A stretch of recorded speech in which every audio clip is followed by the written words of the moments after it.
Hey, everybody. This is the actual play channel. My name is Judd.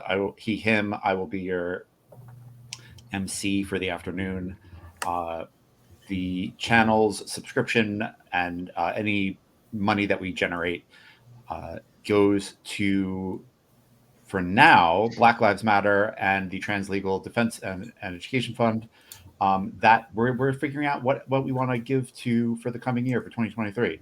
So we will see how that goes and work on that a bit for the coming year. If you want, so if you want to subscribe, it goes to a good cause, and it will always go to a good cause. That is the way we are rolling. Getting away from good cause, I'll put a link to my start playing profile. There it is. Nice. If you want to hire me to GM, that is the place to do it. You'll also find that link in my blog next to a picture. Clicking on a picture of my face, you'll get there, and I can run Apocalypse World. I can run a bunch of games. So let me know. That is a possibility, and I wanted to throw that out there this week.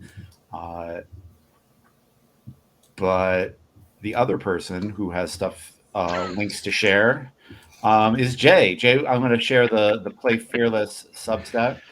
Yes, I just posted today my short list of games to play that I want to play in 2023. Yeah, I saw that. So, There was some there.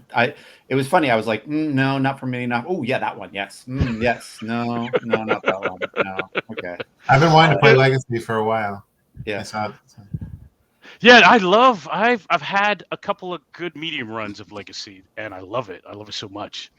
Like 6 to 8 sessions, and I embarked on a 12 session run, but the timing was bad. I shouldn't have picked November to start that, right?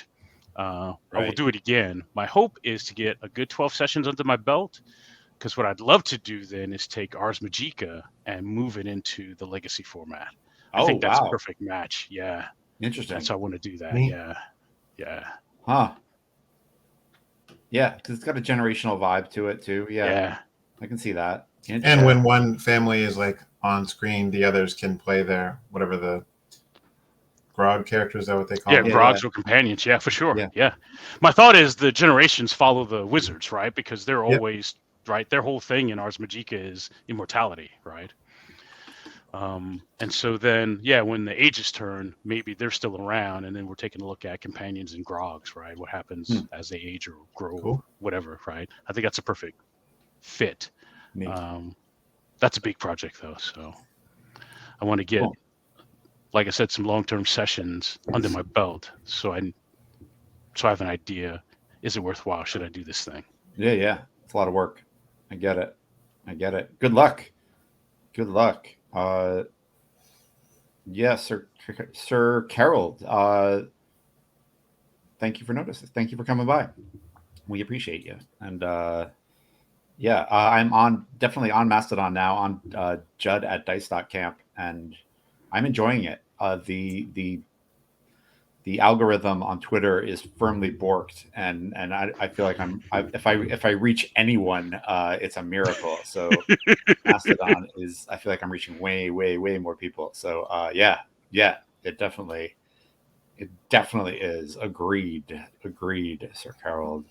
And then cool. Let's talk to Aaron, and then we'll get this party started. Aaron, you got some friends of ours visiting. Are you all going to plan to do any gaming or? Almost certainly. I'm not sure if it's going to be board games or role playing or what. Yeah.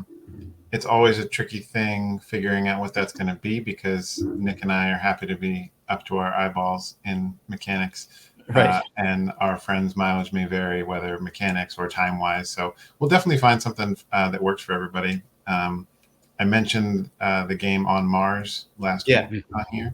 Yeah. And in that past week, Nick and I have played that twice. It's really cool. It was billed to us as a more crunchy Terraforming Mars, which it definitely is. It's competitive, but it's got some really cool feels weird to say forced interaction, but the idea is that you're colonizing Mars, and there are some things that if you like build a building, your opponents will have a chance to basically capitalize on some aspect of you having built that. So there's a neat like sense of you're on this planet, you have to work together, even though you're still at odds a little bit.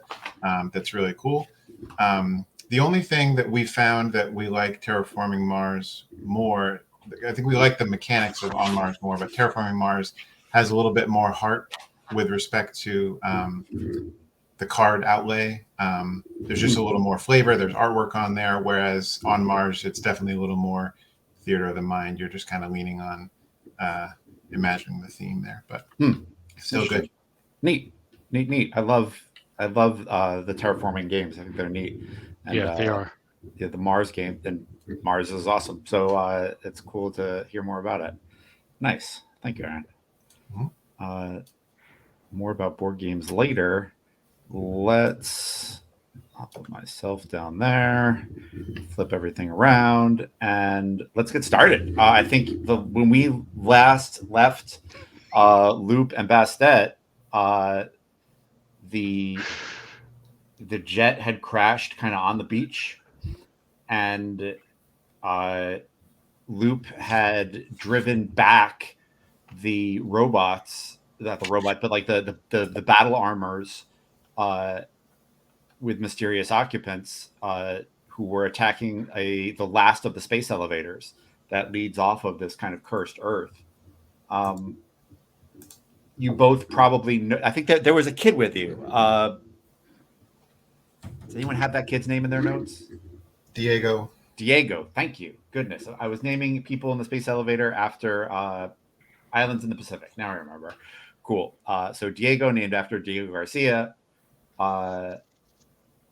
is with you. I think he was like in the seat behind Bastet in the jet, and I think Bastet would notice that the psychic maelstrom is starting to like take hold of them, and their nose is starting to bleed because they are on Earth, and there is a toll. There's a reason why people have left.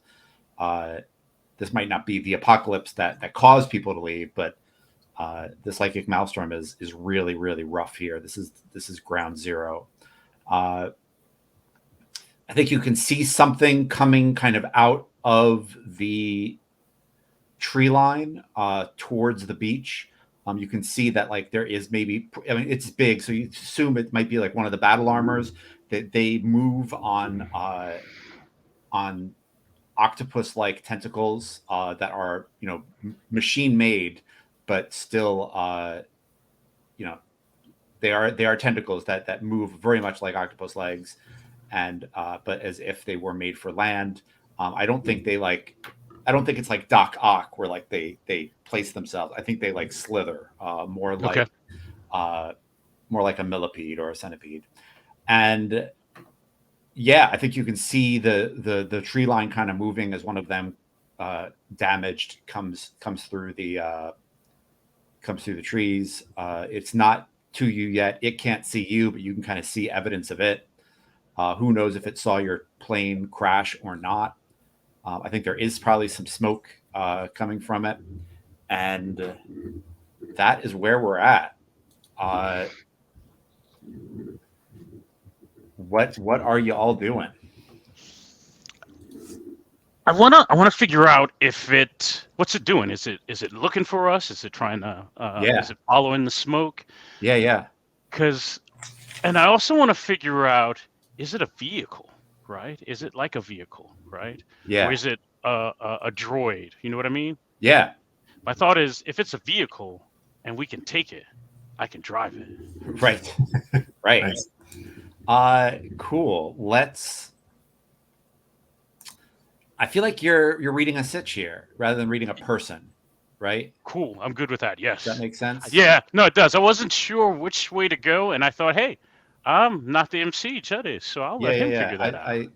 I was also just looking at the questions for read a sitch versus read a person. Yeah. And it seems like the sitch is the way to go. So let's roll some dice, roll plus sharp, and let's see what's going on. Done deal. My sharp is +2. Yeah. And here we go. We're starting off crappy this morning. Yeah. I got a 4. All right. So but I could ask for some help, right? yeah, I mean, Loop is out there. If Loop wants to roll a an HX, yeah, roll a help. That's a thing that happens. Yeah. So Bastet is out of the ship and sort of peering through the tree line. Yes. Okay. So I had been like basically like hanging from a rail at the back opening of the ship.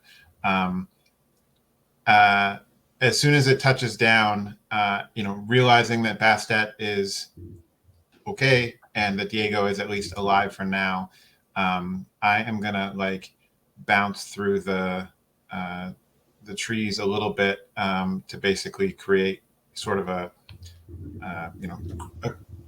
opportunistic crossfire if they come for it. Like you said, there was smoke rising from the crash, so I have I'm gonna like roll out, maybe 20 yards or 30 yards or something, and try to have a vantage point and be able to put eyes on from a different perspective.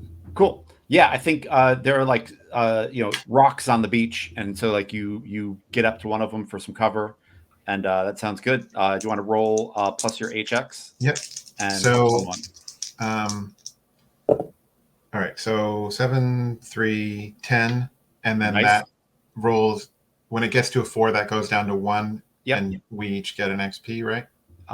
Yes, and they or is it just when your thing goes to that? When your thing goes, when your thing rolls over, you get an XP, and but Basset also gets a +1 to their HX. Okay, got it. So yeah, a net of 10, so that moves them to a 7 to 9. Yep. So yeah, your Rita Sitch goes to 7 to 9. I think you don't have to worry quite so much because Loop has your back as they kind of roll out. And ask a question. What's my best way to take this thing over, to take control of it? Into it. Yes. I think you realizing that there definitely is something inside it. I think you've definitely got to kill or get the thing inside it to back down. They are damaged. Loop did a number on them and drove them back. So you're not going to be facing down a power armor that is at full power. This thing's going to be pretty messed up. So yeah, I think you've either got to threaten it out of it or you got to kill it. You have any thoughts, Loop? Is it fair to assume that with the tech level that we have little space earbuds or something that we're sure? Yeah. I'm down with that. Yeah. Okay. And this is the only one that we can see right now? Yeah. Yes.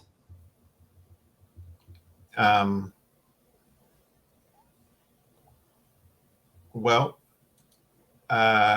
we don't know where the rest of them are, but either I can try to take this one down as quickly as possible, or maybe we can talk our way through this and try to find some accord. You want that suit?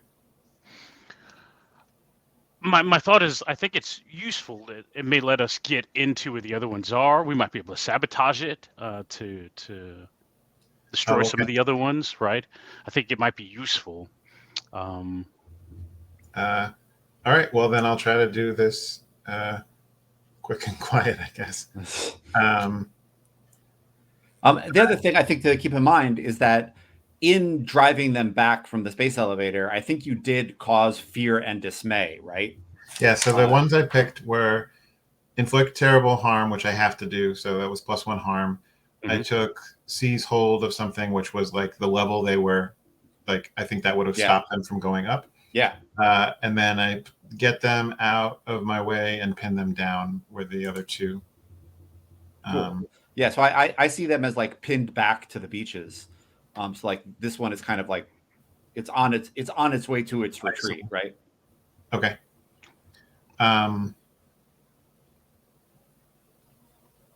I will, I guess, try to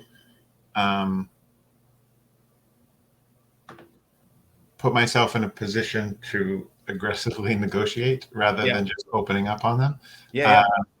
So I'll come out, weapons ready, sword and plasma deployed, and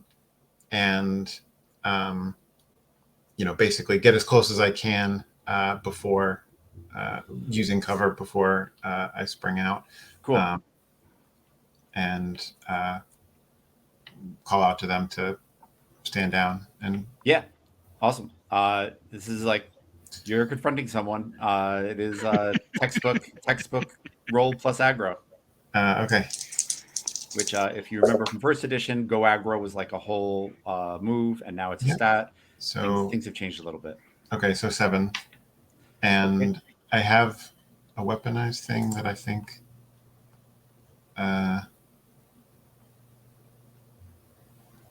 No, it's just the move has that thing about force going forward.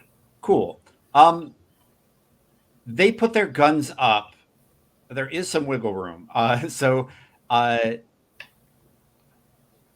electronic computer voice comes out of the speaker and says, my armor is over, and I think the guns are up, and it gives a hands up kind of vibe. But you notice the guns are kind of big and the hands are kind of little and in front. And it's moving towards the water and says, my armor is overheating. I need to be in the water, and then I will stand down. Otherwise, I will explode. I have taken damage, as you probably know. But yeah, it's a really weird, stilted computer voice. That feels fair. Okay. I will, in sort of an in-kind, power down the plasma, but keep the sword out. And move to within range that I could use it. And I think the big reveal is this: the armor. It moves the armor into the water. The guns are still up, and the pressure off of the front window kind of comes off, and water pours out from inside of it. And as the thing comes up, you see that what's inside operating the armor is a dolphin, and it looks at you with its black eyes, and I think it has a mic in front of it, and it kind of it's kind of squeaking and clicking, and it says, the armor is yours if I can swim away. But it's and then it translates from dolphin to English, right? What? So this is where this comes from. There was a playbook. I forget who wrote it, but there was a playbook that was you're a dolphin, a soldier from Mars, and you've landed on Earth as the first wave to take over. And so I took that as a setting element because I love it. Also, I love the idea of dolphin bad guys because I think not that they're bad. Quite frankly, I think the dolphins have a good point here. Y'all have fucked up this planet. You don't deserve to be in management of shit, right? So I don't think the dolphins are far off of the point here, but that is funny. They're right now they're firing at your characters, and I'm not going to lecture you or your characters about who's right and who's wrong. I'm just saying I'm not entirely all team dolphin, but I see their point is what I'm saying. I think humans have mistakes. So I apologize if that's like way out of left field. No, I was terrified, honestly, that it was going to be a weaponized, and you were going to be like, "Oh, you're going to attack one of your Right. No. but no, it makes me think of. I'm saving those for later. Makes me No, I think of. remember that Dolphin playbook now. Yeah. Now that you mentioned it, I remember Yeah, I it love now. that damn playbook. So, yeah, I think this is a larger version of that armor. I think they've been here for a while and have and you also remember that like there's a version of these power armors on Hades Station is like something that Like a relic thing. Is hitting you both right now. Also, Right. So yeah, I think it like the water comes down. I think it's like half in the water and half in the suit, and it's looking at you. And for the first time, you realize how cruel and emotionless dolphin eyes are, and it looks at you with its black eyes and says, "I'll swim away, and the suit is yours." Deal. Do it. Yeah, I think it like waves its tail, and like there's a release, and it goes into the water and is gone. Nice. I mean, I don't think the ship is ready to take off, but I also don't want to linger in the open more than I have to. Right. So I am going to try to snatch up the suit. Okay. Is it something that I'm going to have to heft rather than pilot, probably? Or yeah, I don't think it's carryable. I think it's like comparable in size and heft to the suit Ripley wore in like the thing, the power loader that Ripley wore in Aliens. That's like the weight. So I don't think that's something you can really throw. Even if I have a class 3 rating. Oh shit, you have a class 3 rating, right? No, you're a strong fucking weaponized. I forgot you're a fucking cyborg. Yeah, you could probably drag it at the very least. I was quoting Ripley more than I know you were. Yeah, I get it. I love it. I forgot, but I forgot that you have strength. You could at least drag it. Yeah. Okay. I don't know if you can throw it over your shoulder, but you could drag it along the beach. Right. Yeah. Right. That's fantastic. So, is that? Am I rolling impossible strength here? No, I don't think you need to roll for impossible strength. I think impossible strength is what gives you the ability for us to say yes, you can do that. So my image of this strength roll right now is that like going to the water line, we had to dip down out of Bastet's view, and then me like pulling this up like a dog who like grabbed a branch, but it was attached to a whole tree, and then the whole tree too. And I was like dragging this thing like. Look what I got. Love it. I love that. That is the most Aaron metaphor I've ever heard in my life. And it works. I think it works for this whole table. Cool. Yeah. Bastet, you see Loop dragging this metaphorical branch up to you. Nice. I tried to, if I can use the Anubis, I try to figure out what's the situation of the assault on the beanstalk. Is everyone retreating? Are there folks? Is there still pockets of resistance? What's the situation? No, like? I think you drove them back. I think they are driven back for the time being. And they've had terrible damage done to them. I don't think they're all dead, but they're routed. Right. And you can see the damage from Loop's guns, like on this thing, on the armor that Loop is dragging. All right, nice. Yeah, it's they're gonna have to, they'll probably they could regroup, but yeah. Nice. If they go ahead. Explain the occupant. So I don't know how straightforward it's going to be to get in or control this thing, but I mean, you certainly got the skill for it. My thought now turns to if they're routing or retreating, maybe this is intel, and we just give it to the station, and they can figure out defenses for the future. How to get a handle on these things if they ever come back. Now that we've got this suit. Yeah, we know that there's at least two groups of them on the planet, because there was the one that was near Right. the primates that we saw before we crashed. Right. And then this group. Yep. So do you want to?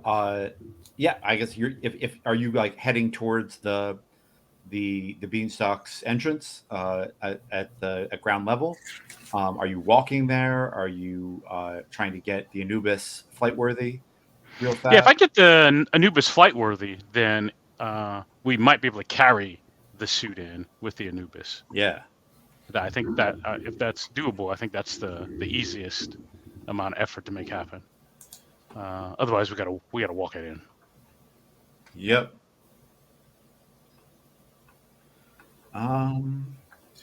Related to fixing the Anubis, is there how does healing work? How does it take time or a move or Harm and healing. When you heal or give medical aid to the player's character, you get +1 checks on them. Blah blah blah. Yeah, I think you just have to like seek healing. They're not really rules for it. I think you're going to have to seek it out as your character. Right. Yeah, definitely. and what about the ship? Yeah, I mean the Anubis took some damage in the crash. I'm trying to figure out if we want to try. I feel like we're not acting under fire because the dolphin forces are driven back. So I think Right. we're just trying something challenging. Is it that, or could the Anubis function like a workspace for fixing itself with tinkering? Is that? I don't think so. I think you would, in order to really do it, I think you would actually need a workspace. Okay. Yeah. I think the thing here you're doing is not really necessarily fixing it. You're like getting it up enough so that you can like hover over to the entrance and Right. get this thing on the elevator. Right. Once you're in the elevator, I think you'll be able to get a workspace. Cool. You've got that kind of hookup in this zone, for lack of a better word.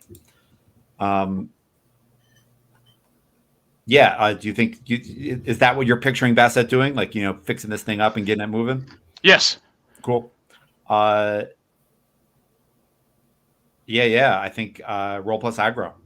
All right. Here we go. My aggro is -1, but I'm not scared. Good. Not today. Oh, that works. I have a 10. -1 is a 9. Cool. You can do it, but ask the MC what it will cost you and decide for yourself if you want to go through with it.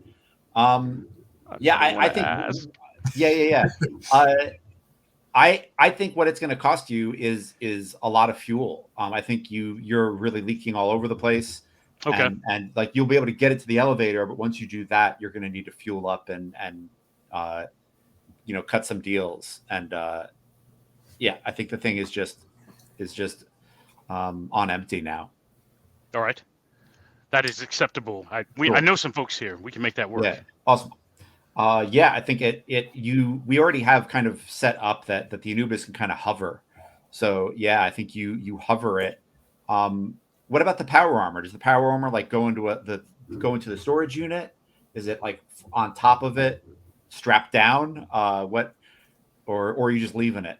Is it just like we had slung a carrier for the primates? Cool. Yeah, cool. Yeah, you put it in a storage unit, and along with a bunch of sand that probably gets dragged in too, and yeah, How's Diego? That is a great question. I am going to. That's a very, very good question, Aaron. Thank you for asking it.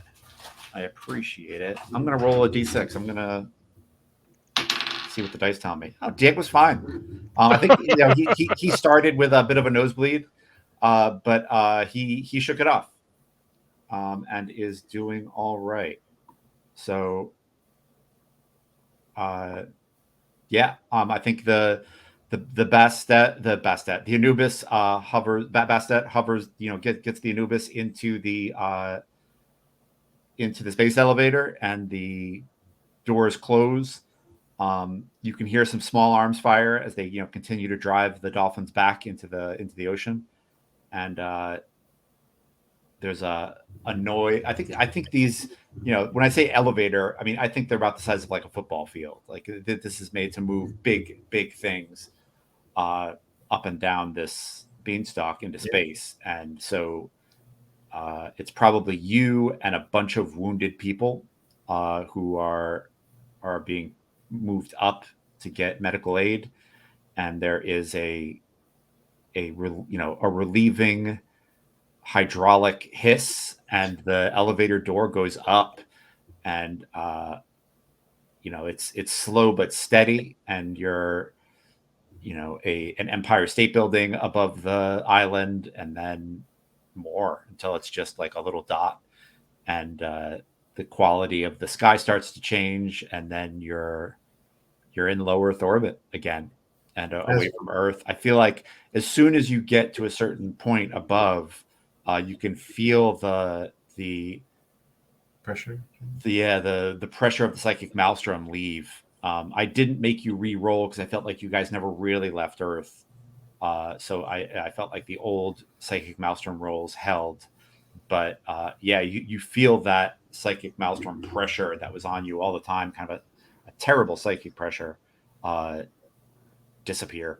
It goes from a constant, pressure on you to a distant hum in the background. I think it's something that you could probably still access, but it's just, why would you want to? Right. Unless you're into some unless you're into some weird psychic shit, which is totally cool. If someone wants to take a weird psychic turn, I full support. But yeah, I'll like in a Aragorn telling that boy this is a good sword kind of way, like congratulate people on like defending their home here, and just ingratiate myself a little bit in that sense. Cool. I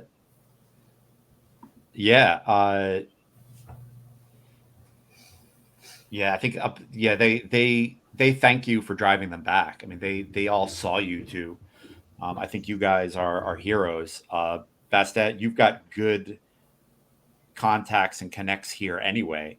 So, I mean, I believe you have like a really good apartment and like luxury shit here, right? Yes, this is my. I keep flash rooms here, dinner, and a soft bed. Treat me like a wheel. Nice. I think in stark contrast to your room on Hades Station, right? Your friend BB, she walks you over. She's like, "Hey, your apartment's ready," and it is this like executive elevator suite, attached to this elevator level, with the most ridiculous view of Earth ever, right? Because it's looking out onto the Earth from the elevator. You all are the elevator's, I think, still rising, and the whole apartment is attached to this level. And she says, "If you need anything, you know what buttons to push. I gotta get out and see to my people. Thanks, Bastet. Thank you, Luke. Y'all saved the day today. I don't know why those things came out of the ocean. That was some crazy shit. I've never seen anything like it." We brought back one of the suits, and then I described the thing that was in it. Yeah. I don't know that Bastet knows what a dolphin is. But, right. Luke described it. So that's a good point. It probably would have been just description from me, not like, oh, there was a dolphin. Right.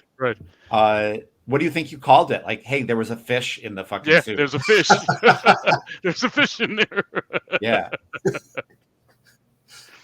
She's like, I'll send some folks to take a look at the suit. Are you looking to sell it? Yeah, or trade it. I got to get the Anubis patched back up. So. All right. Well, we'll take a look. I think she heads out. I think the elevator folks probably all wear like a similar type of overall. You know, they've got like a work suit, and yeah, I think she's got like a tank top on, and the work suit top is like tied around her waist, and the leggings are on, and yeah, she goes out to like see to the wounded, and you all for the first time in a while since you crashed, just have a moment to breathe. Uh, what do y'all do? Aaron? What does Loop do with that? Yeah. So, firstly, I took 2 harm net, so that put me to 6, which it says up to 6 heals by itself with time. Okay. Right. So I think probably during the ascent when I was talking with people, giving some basic first aid to myself in addition to helping some other folks. Yep. But yeah, I imagine that I heard a lot of stuff from what are they called now? From the like a lot of propaganda stuff from the folks at the highest cathedral about like why we had to leave Earth and what we left behind and what was there now.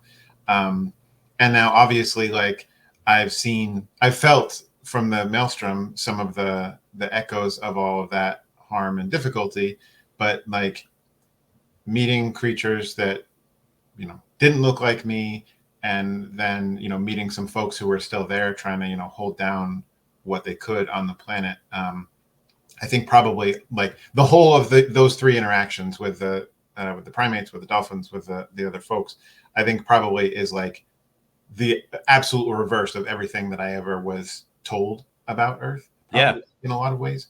Neat.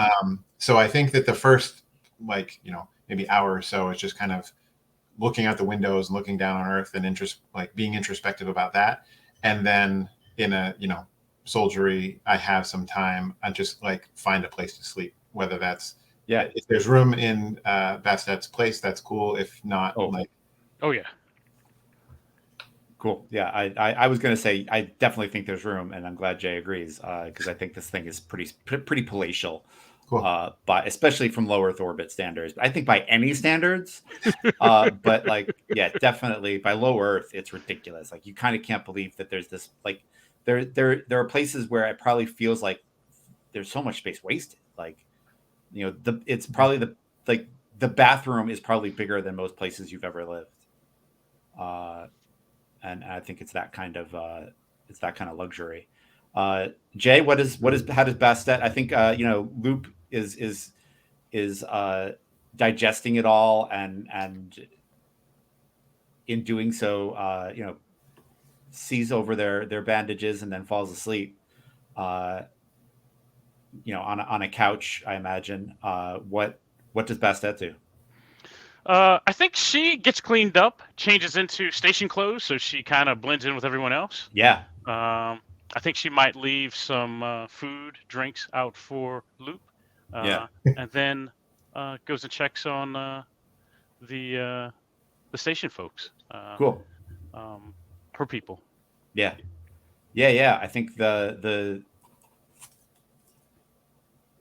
are a lot. I mean, you've seen what Loop's guns can do to people. Loop's main arm gun can do to people, and for firsthand that those armors had a pair of those guns on their shoulders. Right. And so people have these weird burns, and there's also some small arms fire, and people got hurt because they got trampled or run over on their way trying to get back to the elevator or get into get up. And so it's a big hot mess. There's a few dozen people here who have taken wounds. They are all really grateful to you. And what is your is there one, like, what why does Bastet have this standing here? You know, what do you think?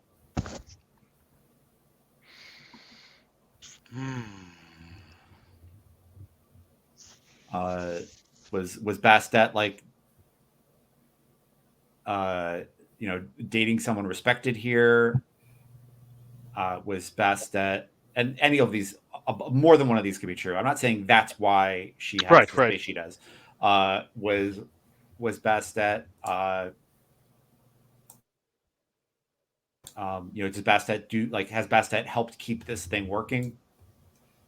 I think so. Yeah, I think, and I'm not sure what her interest is, but I think she spent a lot of effort to keep this going, to keep this community here. Yeah. To keep it healthy. Yeah. And not for any. I mean, she never grew up on Earth, so there's no. I think it's the people. But yeah, I think she's part of this station's family or community. Cool. Yeah. I feel like maybe this is the one thing she has that isn't in the shadow of her dad, right? Oh, nice. Yeah. Yeah. So I think this is right. And how that began, I don't know, but I think this might be the one thing that's hers and not her dad's, right? Cool. Yeah. I have an urge to flash back again. And it's you and your dad getting to stay in this apartment for the first time because you've helped. And he looks around and like just shakes his head and says, like, so someone leaves and he says, these people really think they're going to get back down to earth someday. That's the saddest thing I've ever heard.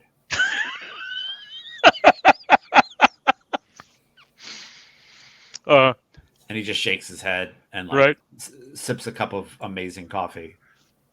And she says that from a man who can't get to Mars or the moon. He shoots you he shoots you like a good-natured, like, I like that my kid is sassy, dirty look, you know. Right. And says, tough but fair, Bastet. Tough but fair. Yeah, I think you're in that moment when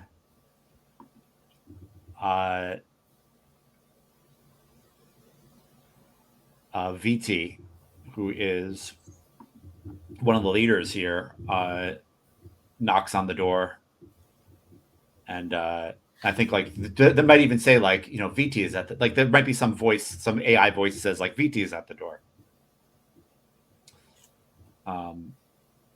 Do you like put the away message up? Do you answer it? Does Bastet want to be alone, or I try to make some quiet space so that Loop doesn't get disturbed. But I let VT in.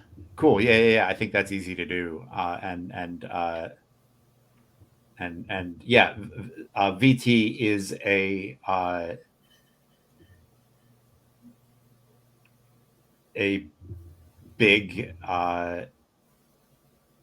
big engineer, and I think he's got like a tool belt and a bunch of tattoos of kind of a burgeoning map of Earth on his chest. Nice. And he says, I hear you're a hero. It's fleeting. It'll pass. Yeah. What were you doing down there? That was pretty close. That wasn't low. That wasn't in orbit coming through. You were on Earth. I saw the footage.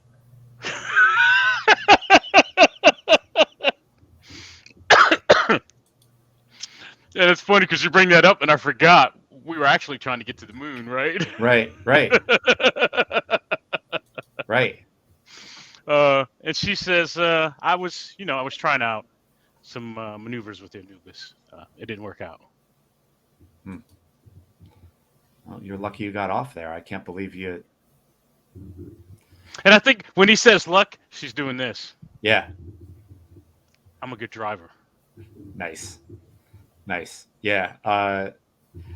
He kind of puts his hands up and says, "No, I wasn't trying to take that away from you. I'm just saying, it's pretty amazing that you got off the rock. Off the home world. It's not exactly a welcoming place yet." And I think like you're both kind of looking at the map, and you can watch like a tropical storm taking shape in clouds Right. as it spills across the earth, uh, and and he says, "How long are you staying with us?" Till I get the Nubis back up and running. It needs some small repairs, refueled, maybe a day, not more than 2. Okay, sounds good. The repairs, I think you're going to have to pay for, but the fuel, we've all chipped in. That's on us. You saved our asses back there. It's weird that they attacked, though, right as you all crashed, huh? It's just one of those coincidences. Unless you know something I don't know. He just looks at you like, "Do you have anything to Right. tell me, Basta?" Right. Like he just kind of gives you a look. Right. Listen, Yeah, and she. I don't want to shit on your heroism here, but Right. Right. She says, there were fish inside those suits. Yeah. So I don't know. yeah, I think like he looks down at the ocean and is Mm-hmm. just like with new appreciation and fear. And he's like, "I thought fish were all stupid." Stupid enough to talk English or whatever it is we speak, right? Yeah. Talk Earth, probably, Yeah, right? talk Earth. Yeah, It's probably like a really weird conglomeration of a bunch of different languages at this point, I right? agree. Yeah. Yeah. There is another old playbook called the one where you're a soldier who comes out of cryo. The Quarantine. The Yes, Quarantine. I Yeah, love that that was book. a cool one. Yes, Yeah, yes. I let somebody took that as their second playbook like 6 months into a apocalypse or the first apocalypse world game I ran, and I loved it. And I was like, yeah, they're all speaking some weird gibberish conglomerate, like melange of Chinese and Hindi and Spanish, and it makes zero sense. Like it just makes absolutely no sense to you. But yeah, they caught on eventually. That's Yeah, fantastic. I think he says, all right, we'll fuel it up and we'll work on a fair trade for fixing the damage. There's still some sand clogged in the intakes, but we'll work it out. That suit, is that going to be useful to y'all? Hell yeah, it is. Yeah, I think we can work out a deal for the getting the Anubis tip top And I with just, yeah, that suit. and she says, and I just want to make sure that it's useful so that you can prevent future attacks, or you've got an advantage in future attacks. I don't see those fish giving up. I don't know what they want. He nods. Yeah, or where they came from. Like, are they just sitting there? Have they been sitting on the bottom of the ocean this whole time? Like, And now we will rise. Yeah, right. It's like that's some science fiction movie shit. That's anyway. Yeah, cool. He says, "I'll leave you to get some rest. I think you've had a hard couple days." Does Bastet know if the station knows about the primates? You've never heard of that before. Okay. Yeah. Then I will leave that. Out of respect for Loop, I will leave that Right. silent. Yeah. Cool. Yeah. Awesome. Yeah, I think the only like glimmer of that you've ever seen is in like maybe one of the Russian neighborhoods on the first station you were on. The what is it called? VDS. In one of the Russian neighborhoods, there might be like a statue to one of the chimps that like Russia put up in Wow. in Yeah, their program. But people like might not even know what it means. Like right. they might not even know what it is, and the lettering is all worn away, and you might not have ever thought about it or asked about it. But I don't think the gorillas that you saw were chimps. I think, but like that might be the closest thing. Right. Right. Is some poor chimp that got launched into fucking space by Russia. Uh, yeah. Anyway. Yeah. Um, cool. I think you both end up sharing a meal. When Loop wakes up and Bastet is arrested, and both of you have kind of showered the earth off of yourselves, uh, you find yourselves, eating a meal and looking down at this amazing view of Earth from this palatial executive suite, and is it just like sharing quiet, or does anybody have anything to say, or what? What does that look like? I don't know if maybe I half heard and in my half sleep there. I know you said you were trying to give some privacy while I was down, but so this is firstly, Judd, this is a clarifying question. Did the ones we saw on Mars or on Hades have those tentacles too? They didn't. That seems like an Earth edition. Yeah.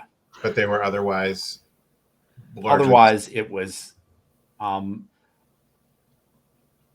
ones on Hades Station didn't have the tentacles, and they didn't have the energy weapons attached. But you can see where they could be attached if they were going into a high combat situation. I don't know what kind of relationships you have or had on Hades, but do you think that they would care enough to follow us here? And I'll mention the suits that we saw doing work on, and that took Zephyr away initially on Hades. Right. And I think she says, I think if we had something worth a value to them, yes. I just don't see Zephyr being that important. Yeah. Right? I think they would follow and they would come, but not for Zephyr. That doesn't make any sense. Do you think you or the Anubis is? I don't know what kind of ships they have access to there. The Anubis is kind of old. It used to be my dad's. They could have taken it at any time. Yeah. There's still no, we know who that was. I was going to say there's still the question who put the hit out on me, that Zephyr, but we know where that came from already. So it didn't originate on Hades. Well, maybe we're just lucky then. But why does Hades have weaponry that the fish on Earth have? And who's making that? Or are they and selling it? Right. What's that connection?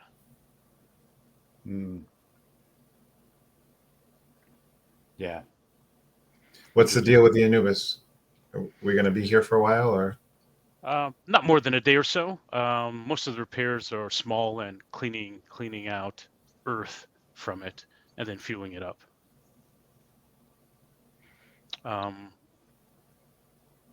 Might need another way to get to the moon.